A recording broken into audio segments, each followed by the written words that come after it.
Israel is facing another diplomatic spat, not with Europe, not with some Arab powerhouse, but with tiny Maldives. I bet this was not on your bingo card. Israel versus the Maldives. But what exactly happened here? The Maldives fired the first shot. Around 99% of the country's population is Muslim, so the public sentiment is pro-Gaza there. And this put pressure on President Mohamed Muizzu. Allies and rivals were united. They told Muizzu to ban Israeli tourists. Don't let them visit the Maldives. And Muizzu agreed. He announced a ban on Israeli passport holders. It's not clear when the ban will be enacted, but it's a done deal. And how is Israel reacting? They've asked Israeli citizens to not visit the Maldives, even dual citizens. They say don't go there. They've also asked Israelis already in the Maldives to return. But what's at stake here? Will this ban affect either country? Well, the Maldives welcomes around 1 million tourists. 15,000 of them are from Israel. So that's around 1.5%. But this year, traffic has been low. Less than 600 Israelis visited the Maldives from January to April. That's 88% down compared to last year. So the impact on tourism will be negligible. But what about the political impact? That could be far-reaching.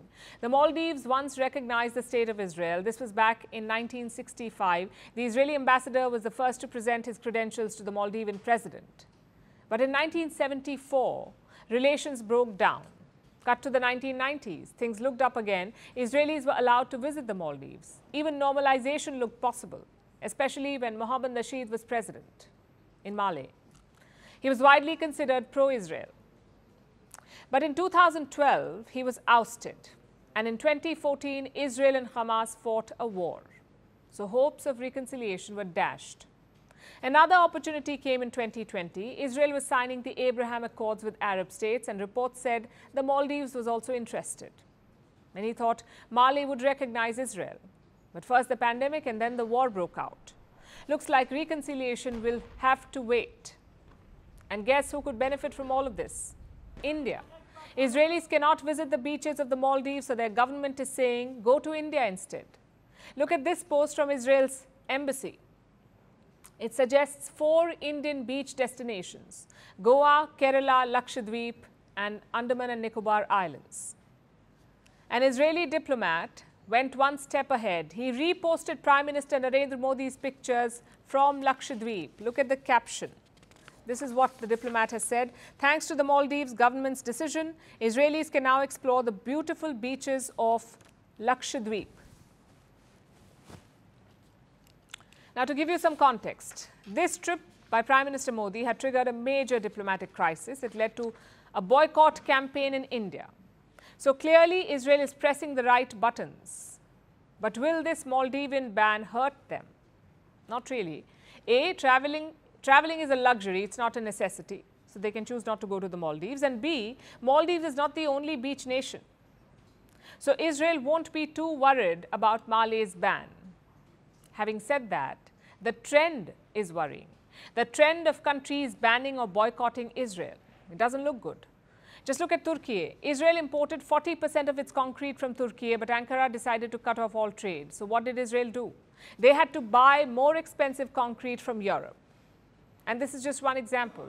Israel is not a self-sufficient country. They depend on others for imports. So while the Maldivian ban is not a worry, the trend is. And what about Muizzu? What does this move say about him? Well, it's pretty much on point. Mohamed Muizzu has adopted a muscular foreign policy. He has expelled Indian soldiers from his country, so banning Israeli tourists is not a surprise. Also, his support base will love it. Muizzu has banked on Islamic hardliners. Many of them voted and campaigned for him last year. Chances are they will love this ban.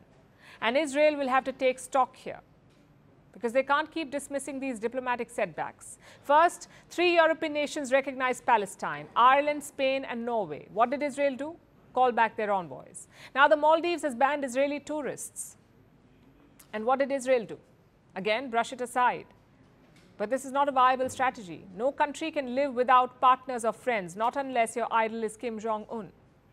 So Israel needs to think long-term. Ignoring such seemingly minor moves may not be a wise strategy. Confused by the barrage of numbers, deafened by the chorus of experts, disoriented by the flying graphics, Don't worry, we've got you covered. On Firstpost, we're keeping things simple. The most important seats, the high-profile candidates, and the most lucid analysis. As India counts its votes, tune in to Firstpost. Catch our live coverage on June 4th on all our platforms. Also, the special edition of Vantage.